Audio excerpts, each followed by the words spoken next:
Well, Tate, just to start off with, we were talking just a second ago about life, and I just want to start off and ask you've got how old's Jasper now? So he's 1.5. 1.5. 1.5. Okay. Yes, sir. What do you know now that you didn't know 2 years ago?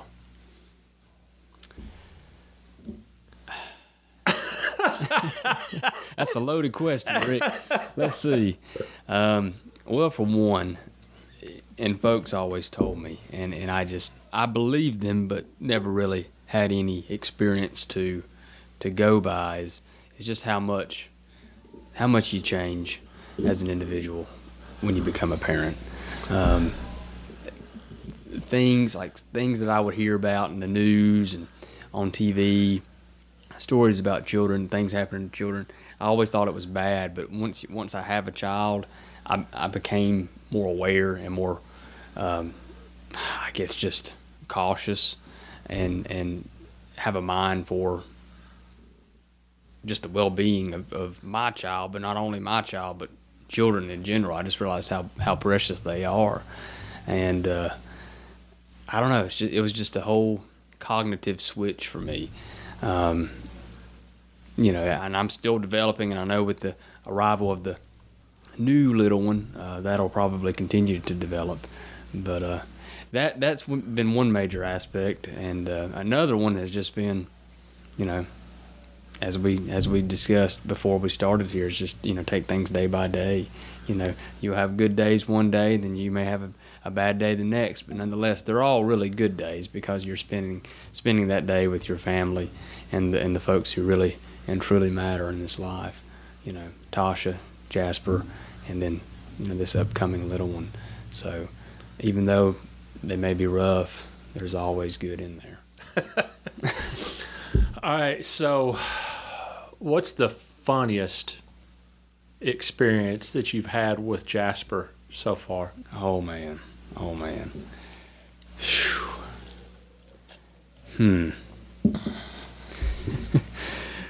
Well, I think that as a parent, you find yourself saying things that you never thought you'd say in your life. Mm-hmm. Like, don't sit on your brother's head. Don't. Yeah, I'm not gonna get too graphic, but when the toilet gets clogged up, don't keep using it. Exactly. Yeah, it should be common sense. Yeah, but to them, it's not. Yeah. They're learning. And obviously he's too young to really converse right now, but I know that you've probably said things to him that you never thought you'd say. Oh yeah. Well, he surprises us every day, and we were out. We like to, in the evenings when it's warm outside, we sit on the porch and just watch the cars go by and watch people walk by. And he likes that too. He likes being outside. If he could be anywhere, he wants to be outside. And he likes to wave to people as they go by. Sometimes he will, though. Sometimes he won't. He's a rare bird in that aspect. He does he has his own mind, that's for sure. And one night we were out there, and I said, wave. He's waving to cars going by. Some he would, some he wouldn't. And then our neighbors went by. They walked by, and I said, "Here's your chance, Jasper. Perfect opportunity. People that I can actually, wave and say something to you." And the whole night he's been waving, but as soon as they look at him, his finger goes straight to his nose, straight to his nose, and just digs in deep. And I'm like, and did not wave, just continued to dig deeper. And I'm like, okay, all right, you're your own person.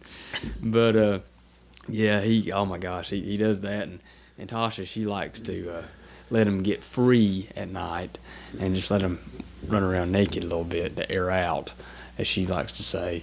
And a couple of times he has ventured out on the porch naked, cars going by, and I'm like, get inside. He thinks nothing about it. He just keeps on rolling.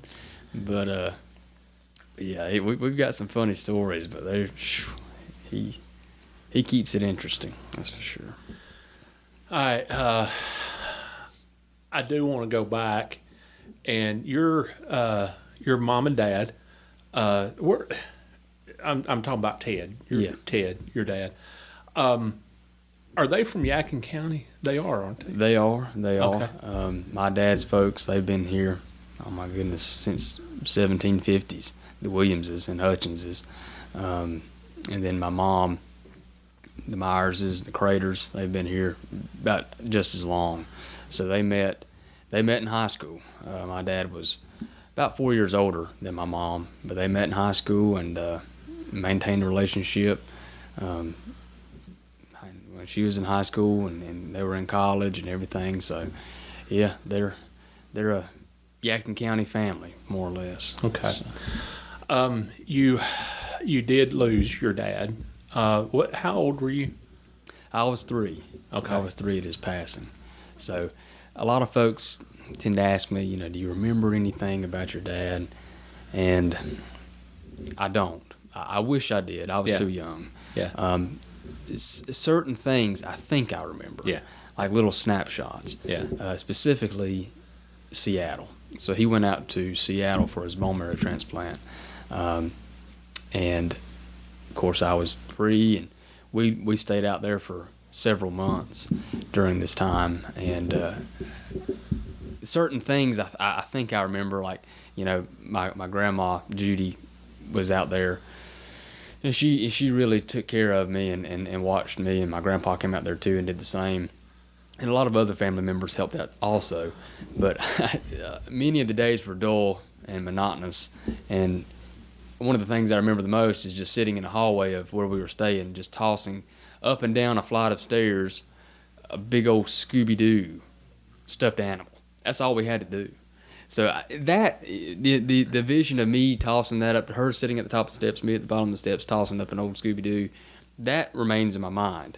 But things about my dad and images of my dad, that doesn't. So I often tell people, a lot of folks come up to me, have come up to me through the years and have offered words of encouragement, telling me stories about my dad, saying your dad was this, your dad was that, and I absolutely love it.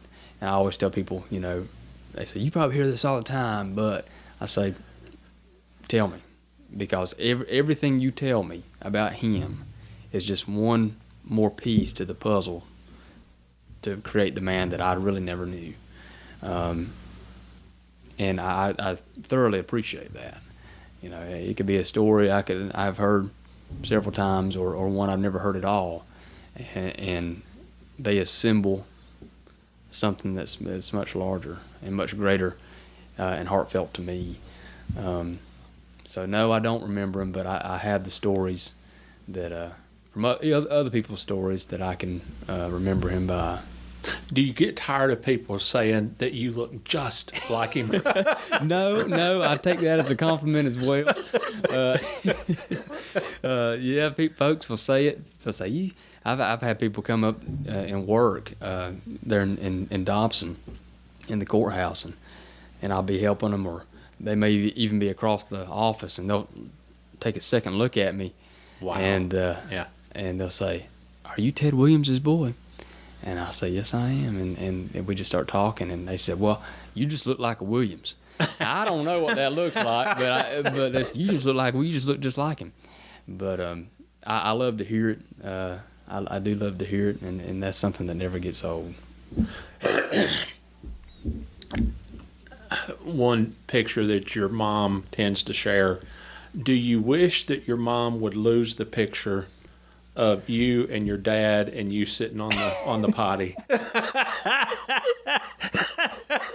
She loves to share that one. That's her favorite one. That is her favorite one to share. Always has been. If I'm not mistaken, I think that was taken out in Seattle. I think that was when we were out there staying for his treatment. Why they chose to she chose to take a snapshot of me on the toilet. I guess we were having a deep conversation, one of those LBJ talks, sitting on the toilet. But I'm going to have to share this picture with this video. please don't, Rick. If you can, please don't. Let's leave that for suspicion.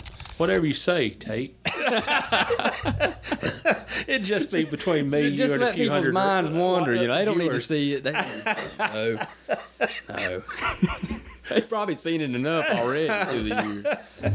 Gosh almighty. I'm going to report it on Facebook.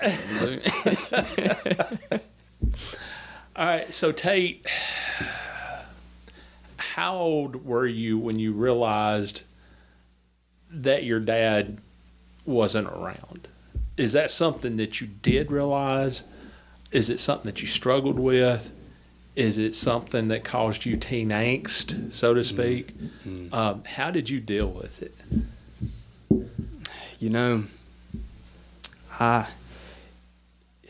It was just one of those things growing up where I knew I had lost something, and something highly substantial. I mean, there's nothing like losing a parent, especially a father, being a young son. But I was surrounded by family. My grandpa, my uncle. I mean, so it made that loss seem lesser, even though it wasn't. But I always knew, of course, having somebody as well liked as my father was.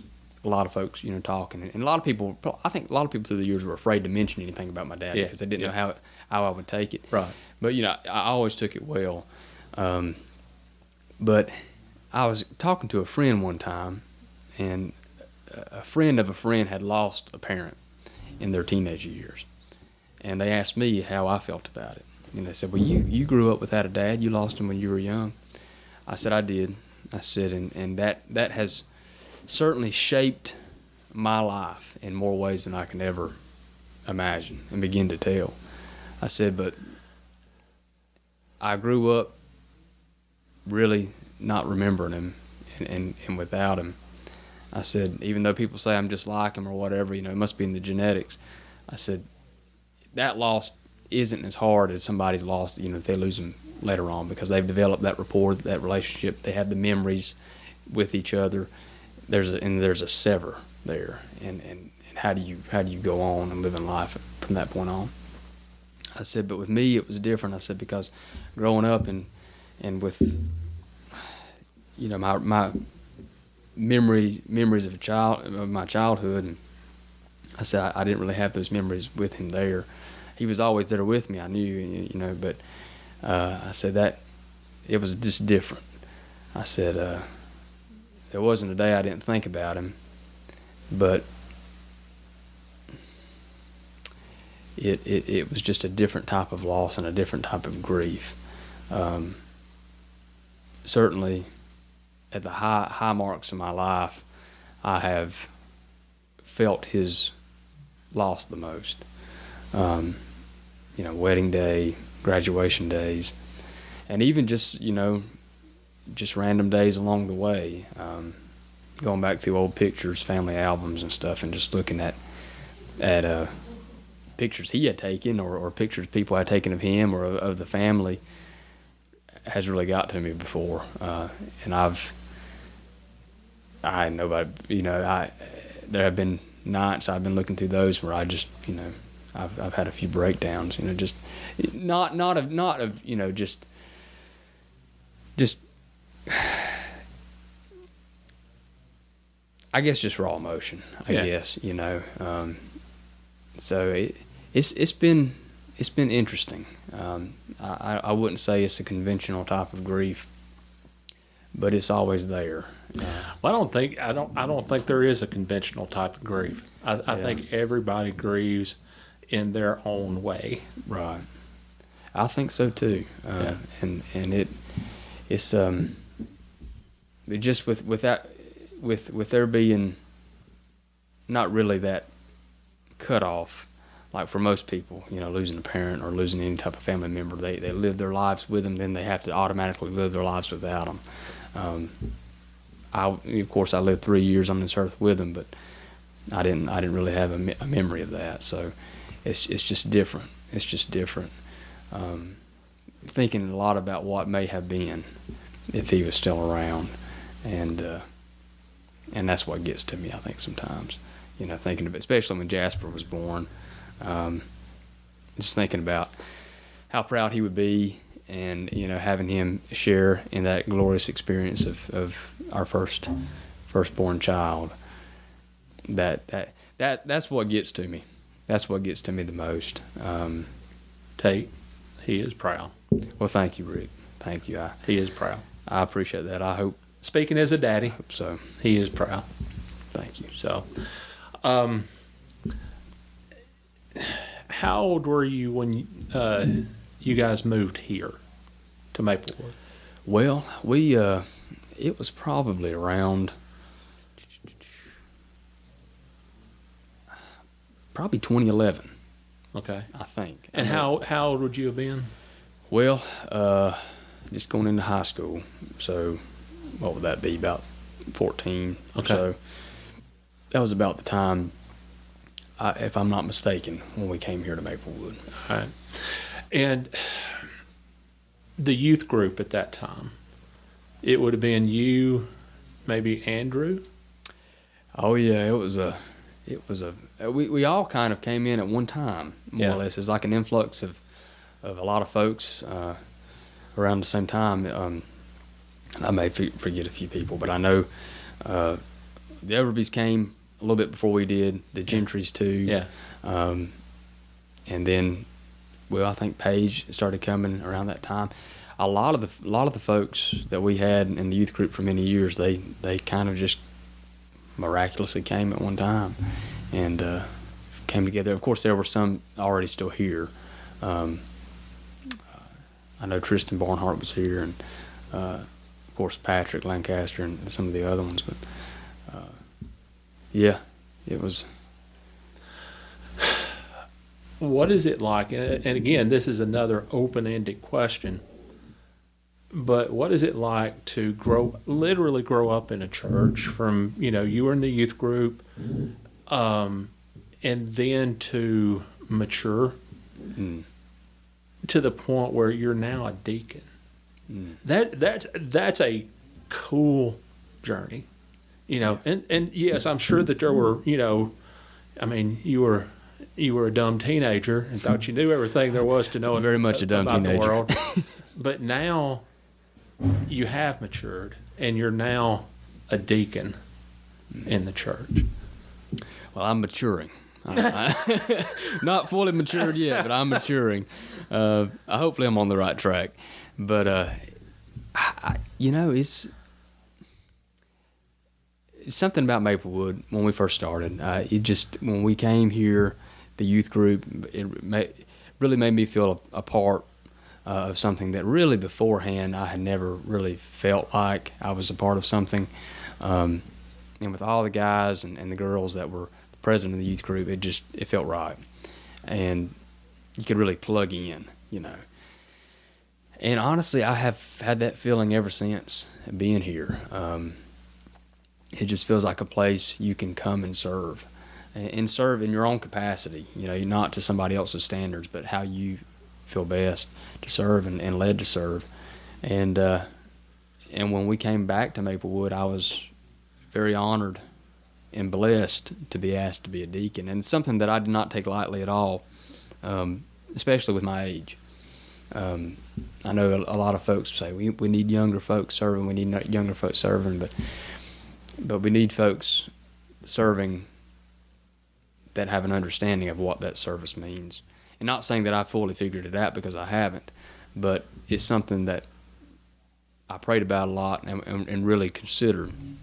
What does it mean to be a deacon? What does it mean to serve Maplewood and serve God's greater glory, His kingdom? And after thinking about it and praying about it, I said, this is what I should be doing all along. If the church feels that I'm ready to serve, and if the Lord feels moreover that I'm ready to serve, then why wouldn't I? I can be involved in all these other organizations and things that I enjoy and spending my time doing, but all of that is fruitless. This is what truly matters. And you know, I think being here and being plugged in through the years with the youth group kind of helped jumpstart that decision a little bit too, of thinking, you know, I've been here for a while. This is my church home. This is where I want to be. Why would I not serve? You know, why would I not? It just felt like the right thing to do. How old are you? 27. 27. I think it's cool because you are younger that you bring a different perspective to being a deacon. How do you guys tend to work within the framework of your ages? Because we've got some younger deacons. We also have some, tactfully, we got some of the old guard. Yeah, right. The seasoned. The seasoned deacons. How do you work within that framework and cooperate? You know, not pitted against each other, but how do you cooperate? Right.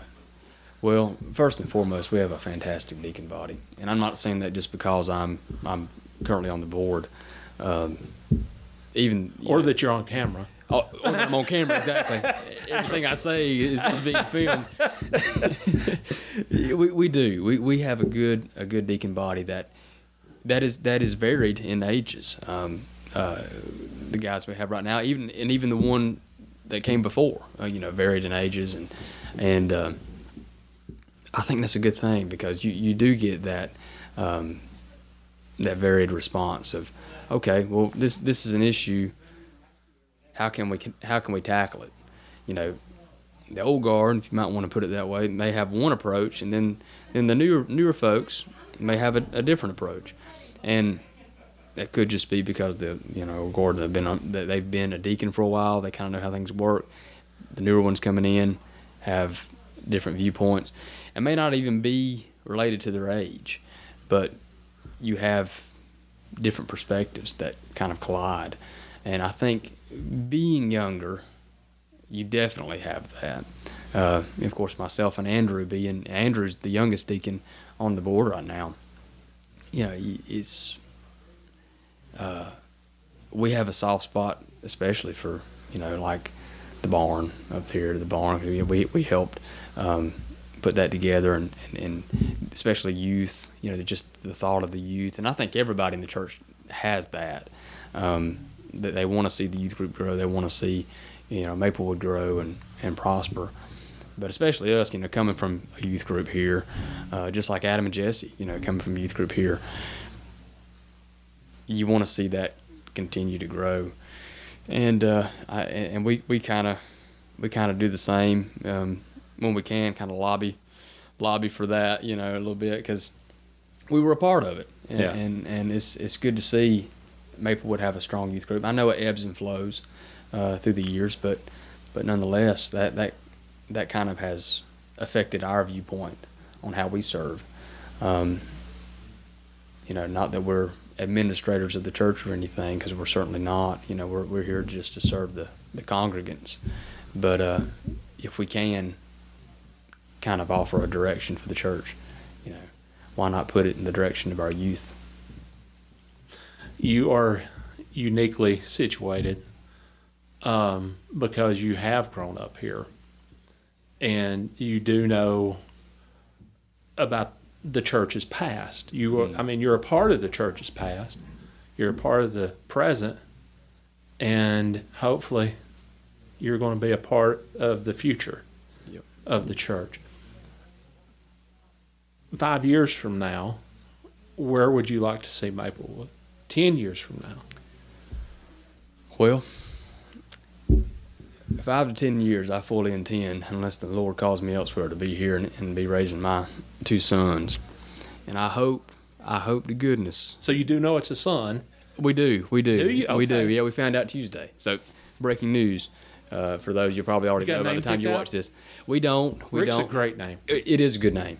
We will consider that. I add that to the list. I would not pitch my first name, though, to anybody. And that would be? Ledoux. Ledoux. Ledoux.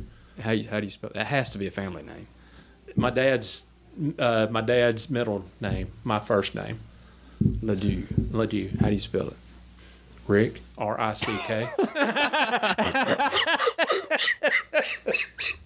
All right, well, that's chasing a Francis Johnson rabbit. I don't even know what we were talking about. We're talking about the future. Future. Yeah. Yes. Well, that's just like my middle name, Columbus. People were like, Columbus? Where's that come from? Is it really? Yeah, it's a family name. So Okay. I figured when you said Ledoux, it had to be family name. Okay. Yeah. But those odd names is where they normally come from. But in 5 years, yes, I would like to see a solid children group here at Maplewood, rising to a solid youth group. And I know you can't always guarantee that, just like we discussed earlier when a lot of the folks came in back in 2011 or they're around when we came, it was just a coincidental influx of folks coming in. So you're going to get that. So who knows what it may look like, but I would like to see Maplewood have a solid youth group and children's group, and then really just a solid presence in the community. I touched on this a little bit last time. We sit here in a prime location. We're not quite in town limits, but we're right here off 421, right on the outskirts of town. We have our signs in town. A lot of folks know us. We're there at the Harvest Festival, and that's a great outreach effort, at least just to get folks aware. But we need to have more intentional outreach as far as spiritual outreach to folks. Just saying, hey, not going to the door and beating on the door and saying, you know where you're going when you pass away. It's not that. It's, hey, we're from Maplewood Baptist Church. I don't know if you have a church home, but we'd love to have you one day. Well, man, I'm doing a podcast. What else do you want? And this is another aspect of that. This is certainly another aspect of that. And this is the kind of thing we need to be doing. Yeah. All that we can be doing, we need to be doing. Yeah. And this, with an outreach program as well, getting out there and, talking to folks, that's what the church needs to be doing. And we can't just be sitting on our hands here. The church isn't for us. It isn't for those who are saved. Out there is our mission field. And I just know, I know personally, just in my day-to-day life, and I think a lot of people feel like they can't be the Christian they are called to be for whatever reason. Work restraints, societal restraints. They feel like they can't. But when you are here in the church and you are backed by fellow brothers and sisters in Christ, that gives you that confidence, that courage to go out and do what we're called to do. And, we may not be able to do that, although we should, by ourselves every day. We at least need to be doing it as a church, whatever that may look like. And so in 5 to 10 years' time, I really hope we have more of a presence here. Not saying that we don't, because we do, but really tap into our resources and make a difference in this community, because there are a lot of people in just Yakinville, which is, we all know, is not a big town at all, and a lot of folks don't have church communities, a church home, and that's kind of sad, because just knowing how much my church has meant to me growing up, Maplewood specifically, I couldn't imagine not having that. This place and the members who are here have sustained me in more ways than I can ever tell. Of course, that's all coming through our Lord and Savior Jesus Christ. That's all motivated by Him. But this church body has for me, and I owe a lot to it. If you're looking for a church home, or do you want to be part of a family? If you're looking for a place to grow. If you're looking for a place to worship. If you have questions about your faith. If you'd like to talk to somebody about being a Christian. Come see us at Maplewood.